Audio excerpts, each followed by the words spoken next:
आज का जो वीडियो है वो है हमारा the dropper strategy for NEET 2025 exam. ठीक है, इस वीडियो में मैं आपको सारी चीजें बताऊंगी कि एज अ ड्रॉपर आपकी क्या स्ट्रेटजी होनी चाहिए अपने एग्जाम के लिए। हर चीज को इतना डेडिकेट होके करो कि मतलब जब पढ़ रहे हो ना इतना डेडिकेशन लगाओ कि वही याद हो जाए। टाइम मैनेज करने के लिए सबसे अच्छी ट्रिक जो होती है, जो मैंने खुद ने अपनाई थी, एक सब्जेक्ट का टाइम फिक्स कर दो और पूरा दिन जो है उसमें बाकी की टेस्ट जो 2 सब्जेक्ट है उसको कंप्लीट करो। हमेशा ऐसा नहीं होगा कि ये प्लान पूरा सक्सेसफुली आपका होगा, लेकिन मोस्टली आपको आपका 100% देना है कि आपका ये प्लान जो है वो कम से कम 80-90% तक तो सक्सेसफुल हो। ठीक है, हेलो एवरीवन, वेलकम और welcome back to my YouTube channel. कैसे हो आप सब लोग? आई होप, मेरी ऐसी आशाएं हैं कि आपकी जो नीट की तैयारी है बहुत ही अच्छे से चल रही होगी। और देखो, अगर अच्छे से नहीं चल रही है ना तो हम चला देंगे, मतलब हम मेहनत करने को तैयार है। तो अगर अच्छे से नहीं चल रही है तो बस इतना ही बोलूंगी, सेट t = 0 और फिर से नई शुरुआत करो। अपनी जो भी गलतियां थी उसको दोहराओ मत, उसको सही करो। और सेट t = 0 किसका डायलॉग था जरूर बताना कमेंट सेक्शन में मेरे को, मतलब बहुत एक अच्छे इंसान का डायलॉग था, मुझे बहुत पसंद आया डायलॉग। ठीक है, इसी के साथ मैंने अपनी नीट 2022 की प्रिपरेशन स्टार्ट करी थी और इसी को तुम ध्यान में रख के अपनी नीट 2025 की प्रिपरेशन स्टार्ट करो। ठीक है, तो आज का जो वीडियो है वो है हमारा the dropper strategy for NEET 2025 exam. ठीक है, देखो नीट 2024 ने तो हमें धोखा दे दिया, लेकिन हम ऐसी ही आशा करते हैं, मतलब भगवान से ऐसी प्रार्थना करते हैं कि 2025 का एग्जाम जो है वो हमारे हक में हो। मतलब जितनी हम मेहनत करें उतना ही हमें परिणाम मिले। ठीक है, किसी को ज्यादा नहीं, किसी को कम नहीं। ठीक है, तो इसी के साथ हम वीडियो को स्टार्ट करते हैं और इस वीडियो में मैं आपको सारी चीजें बताऊंगी कि एज अ ड्रॉपर आपकी क्या स्ट्रेटजी होनी चाहिए अपने एग्जाम के लिए, जिससे आपका सिलेक्शन अच्छे से हो सके और आप कम से कम 650+ 670+ स्कोर कर पाओ। आप में से कई सारे बच्चे ऐसा सोच रहे होंगे कि स्ट्रेटजी की क्या जरूरत है, तो एक एग्जाम्पल जरूर मैं आपको बताऊंगी कि पुराने जमाने में युद्ध से पहले जो भी राजा थे ना, वो अपना पूरा प्लानिंग बनाते थे कि युद्ध में क्या करना है, कैसे सैनिक खड़े होंगे, कौन कौन से शस्त्र ले जाए जाएंगे ताकि हमारी विजय हो, हम जीत पाए। यानी किसी भी जंग से पहले उसकी तैयारी करना, उसके बारे में पूरी प्लानिंग, पूरी स्ट्रैटेजी बनाना बहुत ज्यादा इंपॉर्टेंट होता है। तो वही स्ट्रैटेजी हम आज डिस्कस कर रहे हैं और इस स्ट्रैटेजी में मैं आपको ऐसा बिल्कुल नहीं बताऊंगी कि नहीं जो फॉलो ही ना हो पाए। तो इस वीडियो में सारे बच्चों को उनके सवालों के जवाब मिल जाएंगे। सबसे जो लास्ट वाला क्वेश्चन जो मतलब बच्चों के दिमाग में वो आता है ना कि सिलेबस कवर ना हो फिर भी टेस्ट दे देना चाहिए या नहीं देना चाहिए, तो बस मेरा यही सजेशन है कि कोई भी टेस्ट अगर आपका आ रहा है उससे पहले आपको सिलेबस आपको जरूर पता है। ठीक है, आपने कोई भी कोचिंग ज्वाइन कर रखी हो, कोई भी बैच ले रखा हो, टेस्ट सीरीज पूरी वो होती है उसके साथ में। तो टेस्ट सीरीज जब आपका मान लो संडे को टेस्ट है तो उसमें सारा सिलेबस जो आ रहा है उसको पूरा कवर करने की कोशिश करो। उसको ऐसा मत रखो कि मतलब जैसे मान लो 1-2 चैप्टर नहीं हुए तो इस टेस्ट को मैं बाद में दे दूंगा। हमेशा टेस्ट से पहले सिलेबस पूरा कवर करने की कोशिश करो। और अगर कोई चैप्टर छूटे, मतलब अगर है कि बहुत ही ज्यादा कोई प्रॉब्लम है, नहीं हो रहा है सिलेबस कवर, तो ज्यादा से ज्यादा तीनों सब्जेक्ट मिला के 2 चैप्टर का आप रिस्क ले सकते हो। उसके अलावा तीसरा चैप्टर रिस्क नहीं लेना। तो पहली चीज, what is a dropper strategy. ठीक है, ड्रॉपर स्ट्रेटजी यही है कि 2 साल का सिलेबस 11th-12th दोनों मिला के 1 साल में कंप्लीट करना है। और कंप्लीट इस तरीके से करना है कि हम क्वेश्चन प्रैक्टिस भी करें, रिवीजन भी करें, डीबीपी सॉल्व करें, टेस्ट भी दें, बैकलॉग ना आने दें, टाइम मैनेज करके चलें और लास्ट अल्टीमेटली हमारा जो कॉम्पिटिटिव, हमारा जो नीट का एग्जाम है उसमें सिलेक्शन लेके हमारा जो एमबीबीएस की नीट है वो ले लें। ये एक ओवरऑल पूरी स्ट्रैटेजी है। अब इसके ऊपर काम कैसे करना है वो मैं आपको बताऊंगी वीडियो के आगे वाले पार्ट। सेकंड चीज जो हमारी आती है वो है what are the things required as a dropper. As a dropper तुम्हारे अंदर क्या 2-3 चीजें होनी चाहिए जो तुम्हारी प्रोडक्टिविटी को इंक्रीज करेंगे, जो तुम्हारे को ज्यादा एफिशिएंट बनाएंगे कि तुम अपने नीट का जो एग्जाम है उसकी तरफ अपनी अप्रोच जो है वो अच्छे से कर पाओ कि तुम्हारा सिलेक्शन हो जाए। सबसे पहली चीज है हमारी कंसिस्टेंसी, सेकंड है हमारी सीरियसनेस एंड थर्ड है हमारा डेडिकेशन। पहली चीज के ऊपर अगर हम आए ना तो कंसिस्टेंसी लाइफ में सबसे ज्यादा जरूरी है। मतलब कंसिस्टेंटली आप कोई जो काम करते हो ना तो आपका जो दिमाग है वो हैबिचुअल हो जाता है उस काम के लिए, तो आपको वो काम करने में ज्यादा परेशानी कभी नहीं आएगी। अगर मान लो आप एक दिन 14-15 घंटे पढ़ लोगे, उसके बाद एक दिन का आपने ब्रेक लिया, उसके बाद वापस 14-15 घंटे पढ़ा, तो आप जब नेक्स्ट आपका सेकंड डे ना ब्रेक के बाद आपने किया, आप खुद देखोगे आपकी मेमोरी पावर जो है वो कम हो जाएगी। मतलब आपको जो परसों का पढ़ा हुआ था वो बहुत कम याद रहेगा। लेकिन अगर आप रोज 6-7 घंटे पढ़ोगे ना, मोर देन इनफ है। रोज पढ़ना बहुत ज्यादा इंपॉर्टेंट है कंपेरेटिवली के एक दिन बहुत सारा पढ़ के फिर छोड़ दिया फिर पढ़ लिया। देन सेकंड चीज आती है सीरियसनेस। आप अपने एग्जाम को लेके कितना ज्यादा सीरियस हो। जैसे अगर देखो, मतलब आपका जो नीट का एग्जाम है उसकी जो प्रिपरेशन है आपकी फर्स्ट प्रायोरिटी पे होनी चाहिए, सारी चीजें सेकेंडरी होनी चाहिए उस एग्जाम की तैयारी के बाद। ठीक है, आपको सीरियस रहना है। मैं पहले अपना लेक्चर कंप्लीट करूंगी, उसके बाद ही कोई काम करूंगी। तो ये हुई seriousness about the exam, about your तैयारी, योर सिलेक्शन। ठीक है, थर्ड चीज आती है डेडिकेशन। हर चीज को इतना डेडिकेट होके करो कि मतलब जब पढ़ रहे हो ना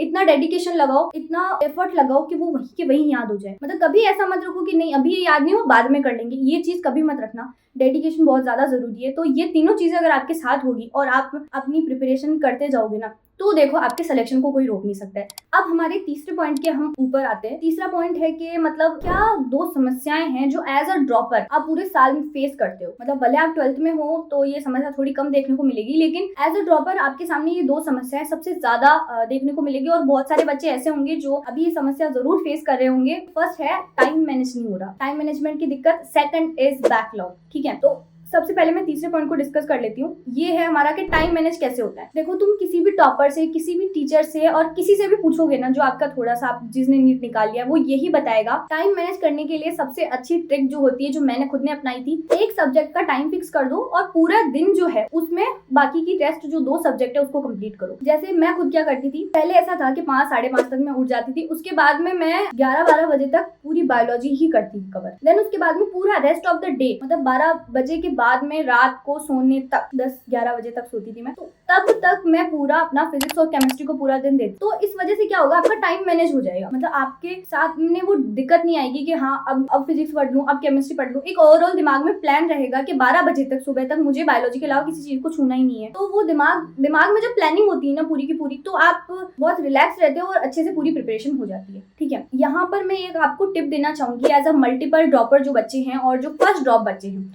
आपके जो भी चैप्टर बहुत अच्छे हैं बायोलॉजी में, जो चैप्टर आपको बहुत अच्छे से आते हैं, और कुछ चैप्टर आपके ऐसे होंगे जो डिफिकल्ट हैं, तो जो चैप्टर आपके डिफिकल्ट है उनके आपको लेक्चर अटेंड करने चाहिए। और उसके साथ साथ ही आपको मतलब एक प्लस पॉइंट रहेगा कि आपको जो चैप्टर आते हैं उसकी आप एनसीईआरटी साथ साथ पढ़ो। मतलब ये जो मैंने सुबह का स्लॉट आपको बताया है ना, अब जो नॉकटर्नल प्राणी है वो ये स्लॉट जो है अपने हिसाब से रात में भी शिफ्ट कर सकते हैं। तो ये जो आपका बायोलॉजी वाला जो स्लॉट है, इसके अंदर आप 2 चीजें साथ कर सकते हो। आपका जो लेक्चर के थ्रू जो आपका चैप्टर चल रहा है वो कर सकते हो, और सेकंड आपका जो बहुत अच्छा चैप्टर है जो आपको पहले से आता है, तो उसकी एनसीईआरटी पढ़ के क्वेश्चन भी आप कर सकते हो। ऐसा नहीं बोल रही हूँ कि एक दिन में एक चैप्टर हो जाएगा। जिस हिसाब से लेक्चर चल रहे हैं ना आपके डिफिकल्ट चैप्टर के, उसी हिसाब से चला लो कि आज एक लेक्चर पूरा हुआ जिसमें 1-2 पेज पढ़ा है एनसीईआरटी, तो उस चैप्टर के भी 1-2 पेज पढ़ लो। ये आपका प्लस पॉइंट रहेगा। आपको सारे लेक्चर अटेंड नहीं करने पड़ेंगे। इसकी वजह से आपको क्या होगा, लास्ट पे रिवीजन के लिए, टेस्ट देने के लिए आपको ज्यादा टाइम मिल जाएगा, क्वेश्चन प्रैक्टिस करने के लिए ज्यादा टाइम मिल जाएगा। और जो फर्स्ट ड्रॉपर बच्चे हैं जिनका पहला ड्रॉप है, तो बस मैं आपको यही सजेस्ट करूंगी कि आपको ये चीज अपनाने की कोई जरूरत नहीं है। आपको क्या करना है, सारे लेक्चर अटेंड करने, एक एक करके लेक्चर अटेंड करो। ठीक है, और बैकलॉग बिल्कुल क्रिएट मत होने दो। और फिजिक्स और केमिस्ट्री के बारे में, फिजिक्स केमिस्ट्री थोड़ी टफ पड़ती है, ऑब्वियसली फिजिक्स थोड़ी हार्ड होती है बायोलॉजी वाले बच्चों के लिए, लेकिन फिजिक्स में ऐसा है कि एनसीईआरटी पढ़ने की बिल्कुल जरूरत नहीं है। तो एनसीईआरटी पढ़ते हैं जो टॉपर बच्चे होते हैं ना, जिनको 700+ 720 इतने मार्क्स आते हैं ना, वो एनसीईआरटी फिजिक्स की जरूर पढ़ते हैं। लेकिन एवरेज स्कोरर जो बच्चे होते हैं ना, उनको एनसीईआरटी जो फिजिक्स की है ना वो पढ़ भी नहीं पाएंगे। मैंने खुद ने नहीं पढ़ी थी, मैं आपको सजेस्ट नहीं करूंगी, लेकिन हाँ बस point, summary point, point two pointer जो होते हैं वो जरूर देख लेना। इस चीज को तुम करोगे ना तो एज ए तुम्हारा स्कोर बहुत अच्छा हो जाएगा। अब हमारा नेक्स्ट पॉइंट आता है कि बैकलॉग क्रिएट हो जाता है। तो पहले ही मैं एक चीज सजेस्ट आपको करूंगी कि बैकलॉग पहली बात तो क्रिएट नहीं होने देना है। मतलब ऐसा मान के चलो, मतलब अपने आप को ऐसा समझाओ कि अगर एक लेक्चर का भी बैकलॉग आया ना तो 1000 रैंक से पीछे चला जाऊंगा। ठीक है, अगर तुम्हारे दिमाग में ये थॉट जो है वो क्लियर रहेगा ना, तो देखो बैकलॉग नहीं आएगा। और देखो अगर बैकलॉग आ गया ना तो वो सच में मतलब इतना बुरा होता है ना कि बैकलॉग क्लियर करने में इतनी समस्या आती है ना कि पूछो मत। इसीलिए मैं पहले ही सजेस्ट करूंगी, ऑप्शन ही नहीं रखना है कि ये लेक्चर आज आया तो कल देख लूंगा, नहीं, आज आया तो आज ही देखना है। ठीक है, बैकलॉग होने मत दो। और अगर बैकलॉग हो जाता है तो जिस दिन तुम्हारा क्लासेस नहीं आ रही है, तुम्हारी जिस दिन संडे है, तो उस दिन उसको कंप्लीट करने की कोशिश करो। जैसे मान लो इस वीक का बैकलॉग है, वो इस वीकेंड तक खत्म होना चाहिए। और बैकलॉग के लिए मैं ये बिल्कुल सजेस्ट नहीं करूंगी कि अगर आपका मान लो 4-5 चैप्टर का बैकलॉग आ गया, मतलब भगवान करे ना आए आपके, लेकिन अगर किसी के आ जाता है तो बच्चे वो यूं ही सोचते हैं कि नहीं सिर्फ लेक्चर देख लूं, नोट्स ना बनाऊं, नोट्स की पीडीएफ से पढ़ लूंगा। तो वो देखो बायोलॉजी में तो फिर भी एनसीईआरटी से हो जाएगा, लेकिन फिजिक्स केमिस्ट्री में ऐसा बिल्कुल मत करना। बैकलॉग आया है तो तुम पीछे रहे हो, टीचर आगे निकल चुका है। ठीक है, अब टाइम नहीं है तो आपको टाइम निकालना पड़ेगा। बैकलॉग ऐसे ही क्लियर होते हैं, टाइम निकालना पड़ता है। ठीक है, तो इसमें ऐसा ही करना है आपको, लेक्चर, रिवीजन, डीपीपी, क्वेश्चन, सारी चीजें आपको अटेम्प्ट करनी है। वरना तो अगर देखो तुम्हारा बैकलॉग तुम सिर्फ लेक्चर देख लोगे ना, तो जब मान लो उस चैप्टर का तुम्हारा टेस्ट आएगा ना, तो तुम्हें ऐसा लगेगा कि यार ये तो पढ़ाई नहीं, इसको तो बहुत रिवीजन की जरूरत है, इसको तो शायद लेक्चर ही वापस देखने पड़ेंगे। तो बैकलॉग डबल बैकलॉग में क्रिएट ना हो जाए, इस वजह से मैं इतना ही सजेस्ट करूंगी कि बैकलॉग कवर करते time lecture, DPP, notes, NCERT reading, जो सारी चीजें आप नॉर्मली जब चैप्टर चल रहा होता है जब करते हो ना, वो सारी चीजें भी करनी है।